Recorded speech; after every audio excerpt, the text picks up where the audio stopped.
In 1845, 129 sailors heading to the Arctic disappeared into the ice.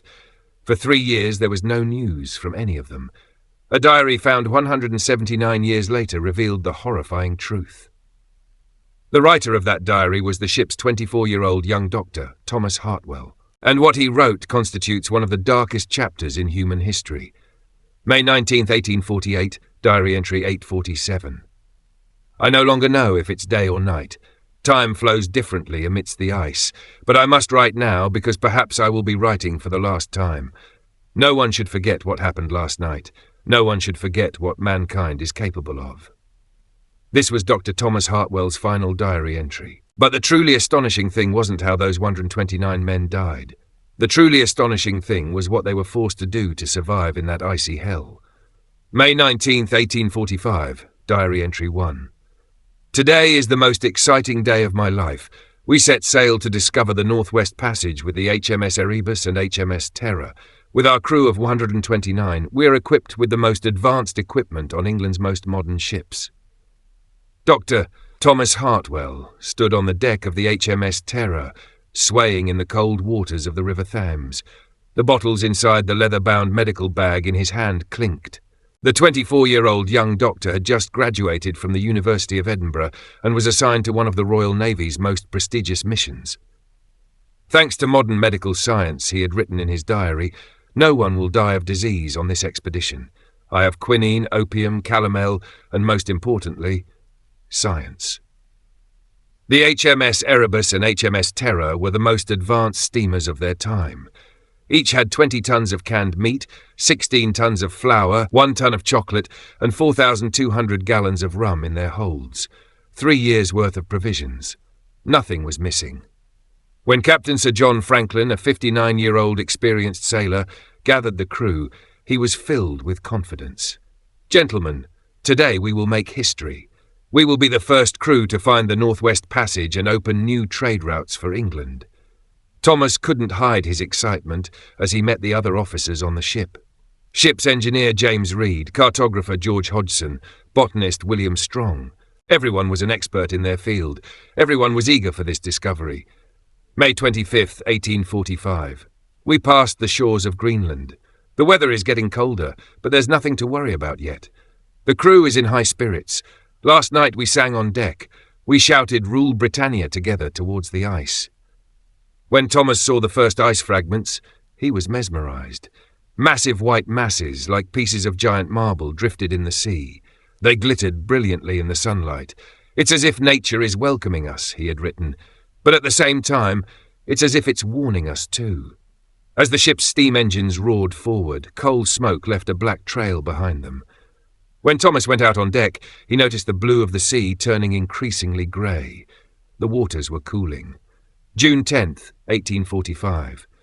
We sent our last letters to England from Disco Island, to our families, our friends, perhaps our last letters. This thought disturbs me, but Captain Franklin is confident. We will be in the Pacific in 3 months, he says. Disco Island was their last connection to civilization, a post office, the last fresh food, the last warm beds. As Thomas watched the island's small wooden houses, he felt a strange unease, as if he would never see such a place again. When the ship set sail again, Thomas remained on deck, watching the island's silhouette until it disappeared from sight. It was the last trace of humanity left behind. September 15th, 1845. There's no turning back now. The ice has surrounded our ship. Thermometer reads -30. Winter hasn't even begun yet. Ice. Ice everywhere. The ships are stuck. No way out. In his cabin, Thomas heard sounds as he wrote, creaking, groaning, the sound of the ship suffering. In the early days, the crew had organised fun activities, football matches on the ice, theatre performances, music recitals. Thomas participated too, trying to keep the men's morale high. October 3rd, 1845. I'm seeing my first patients. Scurvy has begun. Gum bleeding, leg wounds, horrible. First patient, William Brain, 45-year-old engineer, can't breathe. Doctor, there's something bad inside me. Thomas listened. Lungs rattling. Pneumonia. Pneumonia equals death in those days. October 12th, 1845. Brain is dead. First loss. The funeral was horrific. They lit fires for 2 days to bury him in the frozen ground. There was fear in the men's eyes. November 28th, 1845. Second death, Torrington, 20 years old, suspected lead poisoning. 8,000 cans, all their sodder full of lead. With every meal they were eating a little death. Sailor William Gibson's dream journal, found under his pillow bloodstained. Last night I dreamed of home again, mother's Sunday roast, hot potatoes, real meat, woke up chewing my own sleeve. The lead is in everything. Our spoons, our buttons, our souls.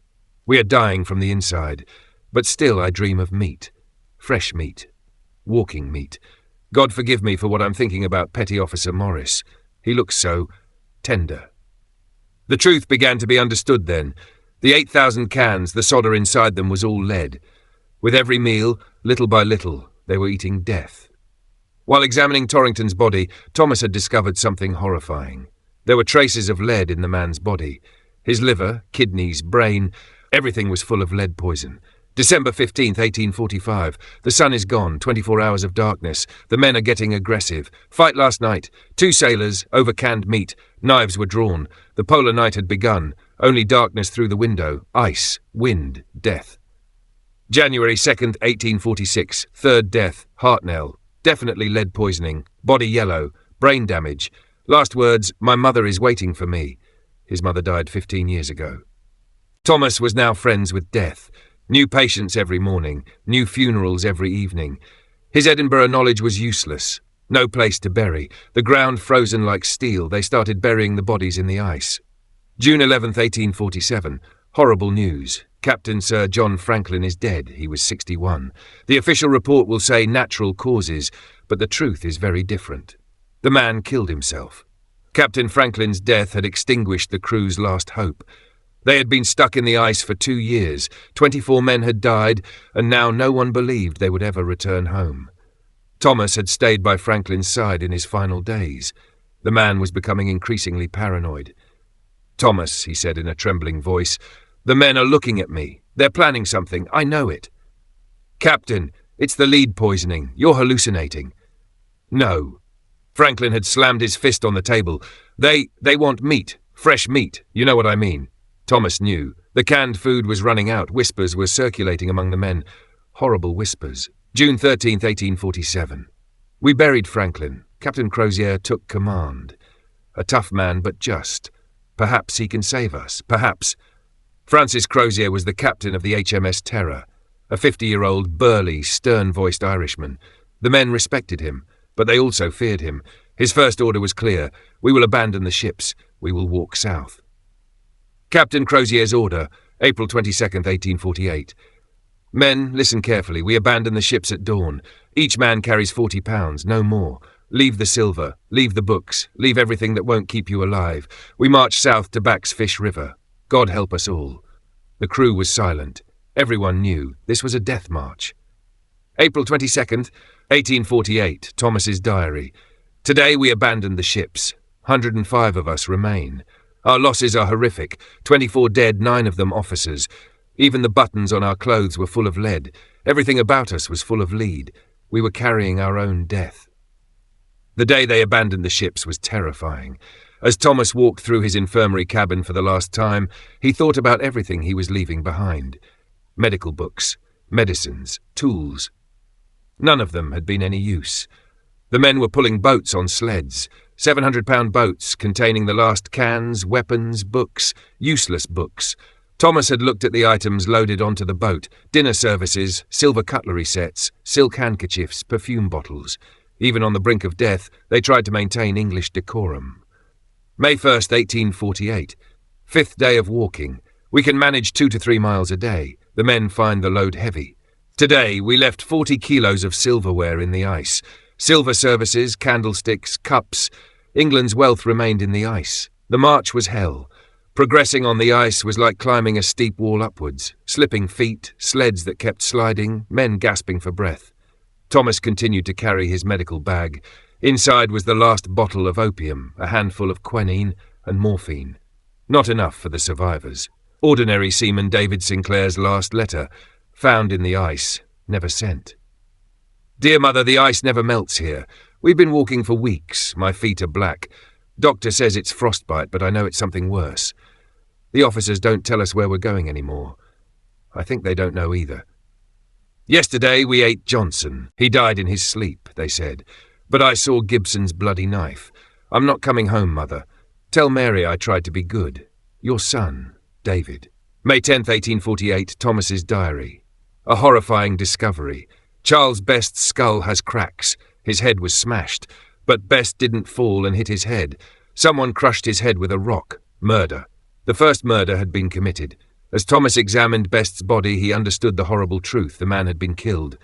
And there was no food beside him. Lying in his tent that night, Thomas listened to the sounds around him. Chewing sounds, swallowing sounds, and he knew that Best's flesh was being eaten. May 15th, 1848. I can no longer deny it. Cannibalism has begun. Last night I saw William Gibson was gnawing on John Irving's arm. Irving had died of scurvy 3 days ago, but now I know he was killed. Botanist William Strong's final observation note, scrawled on the last page of his flower journal. Day 1127, no plant life observed. Temperature, death degrees. Soil composition, frozen blood and bones. I came to catalogue Arctic flora. Instead I'm watching Arctic fauna eat each other, including myself. Final observation, in nature everything feeds on everything, even civilized men, especially civilized men. Classification complete. W. Strong, Royal Society. Thomas's greatest fear had come true. Human flesh was being eaten, and the most horrifying part was that he was starting to find it normal. Doctor, Gibson had come to him the next day. Will you take some too? Fresh, durable meat. Thomas had seen the madness in the man's eyes. He was no longer human. He had become an animal. May 20th, 1848. I ate too. God forgive me, I ate too. From Thomas Armitage's leg. Raw, cold, but meat. And in that moment I understood. I am no longer a doctor. I am not even human anymore. That night was Thomas's end, both as a doctor and as a human. The young man from Edinburgh had died, replaced by something more primitive. His medical knowledge he now used differently. Which body had the most meat? Which organs were the most nutritious? How should it be cut? How should it be cooked? May 25th, 1848. We developed a horrible system. I select the patients, the seriously ill ones. I treat, I give them morphine. They die without pain. Then we eat them. I have become a killer. I give medicine not to heal, but to kill. Thomas was violating every rule of medical ethics. The Hippocratic Oath. I will be a healer. I will do no harm. But now he was doing harm. He was killing. And the most horrifying thing was that he found it logical. The patients he chose were usually already dying. Lead poisoning, scurvy, pneumonia. He gave them morphine. They felt no pain. Then they died. Then they were eaten. June 2nd, 1848. Captain Crozier is delirious. He asks me, Thomas, are you the devil? Perhaps he's right. Perhaps we have all become devils. No one remained human in this icy hell. Crozier was going mad too. The strong, stern captain was now a shadow hunched in a corner talking, his eyes empty, constantly talking about the past. In Ireland, how green the grass was, Thomas. I had chickens. They gave us meat, clean meat. Thomas looked at Crozier and thought, you too will soon be clean meat. June 10th, 1848. 38 of us remain. 12 people have died of sickness in the last 2 weeks. But the truth is, we killed 12 people. The weakest, the sickest. We are alive by eating them. The system had been perfected. Thomas selected the patients, gave them lethal doses of morphine. The others dismembered the corpses, cooked them, shared them, and everyone found it normal. There was no more conversation either. They ate silently, walked silently, died silently. June 15th, 1848. I treated Captain Crozier today, gave him the last bottle of morphine. Thank you, Thomas, he said. I will finally rest. He is resting now, and we will be full tonight. Thomas had killed the last captain with his own hand. Now he was the only leader, the only surviving officer of the 129-man Franklin expedition, and he commanded 37 men, 37 monsters. June 18th, 1848. 20 of us remain. We can no longer walk. We set up a tent in the ice. This will be our final camp. We opened our last cans. Inside, rotten meat under the lead solder. We are eating our death. Thomas was writing his final diary entry inside his tent.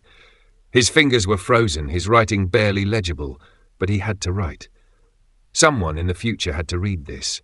I am no longer a doctor, I'm no longer human. Perhaps I never was from the beginning. Perhaps in this ice we truly learned who we are. June 19th, 1848. George Hodgson is dead. Our last cartographer. We no longer know where we are. Perhaps we never knew. Perhaps we were always on death's road. Hodgson, in his final breath, had taken out his maps. Roads drawn in red pencil, blue seas, green lands, but none of it was real. None of it would take them home. Thomas had burned the maps in the fire. The paper flames were the last warmth. June 20th, 1848. 15 people. We lost James Reed, our engineer, the only man who understood the machine. But there is no machine anymore. There is nothing. Reed, in his final breath, had described the steam engine. Pistons, pipes, pressure, modern technology. But modern technology that was useless in the ice. The machines couldn't save us, Thomas had written. Science couldn't save us. Civilization couldn't save us. In the end, we all became animals. June 22nd, 1848. 10 people. We ate William Strong, our botanist, our plant expert. The irony is, after eating his flesh, we didn't know how to cook ptarmigan. The man was useless even in death. Thomas was now confusing even their names. Who was who? What did it matter? They would all become meat in the end. June 25th, 1848, 5 of us remain. Me, Davidson, Sinclair, Morfitt and Dunn. We are all dying. But I want to be the last to die. I want to finish this story. Thomas was the strongest among the last 5 men, because he had eaten the most human flesh. He had killed the most men. He was the most lost. Perhaps not the strongest, but the most monstrous of us, he had written. June 28th, 1848. Davidson died. 4 people.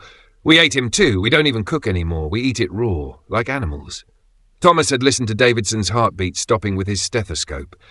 The last heartbeat. Then silence. Then mealtime. July 1st, 1848. Sinclair and Morfitt died the same night. We couldn't eat both at once. They began to rot. For the first time, we threw the meal away. George Morfitt's deathbed whispers from Thomas's medical reports. Patient G. Morfitt, final delirium state. Repeating, "The ice has eyes, the ice has eyes." When asked about home, replied, "Home is where the meat is." When asked about God, laughed for 7 minutes straight. Final words, "Doctor, you have such soft hands." Note, patient died staring at my wrists. I moved away from the body immediately. T. Hartwell. 2 people remained, Thomas and Dunn. Both were dying, both had gone mad. Dunn looks at me and laughs, Thomas had written. He knows he will eat me. I know I will eat him. Which of us will die first? July 5th, 1848. Dunn is dead. I became the last man, the sole survivor of the 129-man Franklin expedition, and now I am very hungry. Thomas had looked at Dunn's corpse for a long time. His last meal. What would happen after himself? July 10th, 1848. I finished Dunn. There is nothing left to eat. I cannot eat myself. Then it is time to die. Thomas had looked at the last medicine bottle. Morphine.